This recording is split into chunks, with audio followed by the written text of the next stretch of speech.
Managing hidradenitis suppurativa, I tend to place pain management at the top of the list.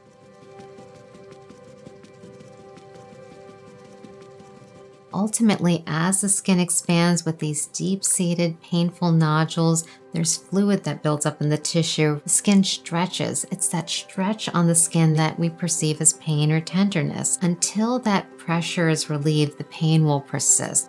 We often will use things like topical antibiotics or topical anti-inflammatories to reduce any irritation or swelling in the surface of the skin. Then beyond that, we start to think about medications that are targeting the inflammation itself, such as biologics, as well as different types of immunosuppressives, just to see if we can control that inflammation that's there. In terms of over-the-counter or at-home remedies, I often ask my patients to focus in on cooling the skin down, restricting that inflammation, trying to bring it down, because that gives us better improvement in terms of pain management. Sometimes something as simple as putting your topical antibiotics or topical anti-inflammatories in the refrigerator can lead to an instant cooling effect that can also give you instant symptomatic relief, at least temporarily. It's not unreasonable to try NSAIDs or acetaminophen for temporary pain control. They may not give long-term management, but might get you through certain episodes where the pain is particularly uncomfortable. There are some cases where we might even consider antidepressants or anticonvulsants to consider controlling pain more effectively. Recognizing that HS is a chronic condition does tend to limit any use of opioids, only because we find that those are much better suited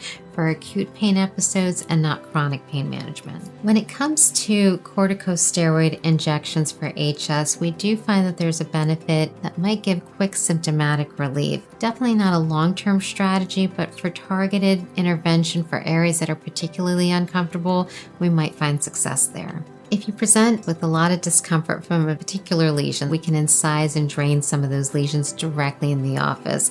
When we do that, we find that there's instant relief of symptoms because that pressure, once it's released, that pain does subside. If you're really dealing with a lot of pain when it comes to lesions associated with HS, where you just can't get that pain under better control, that usually means that the inflammation is not under good control.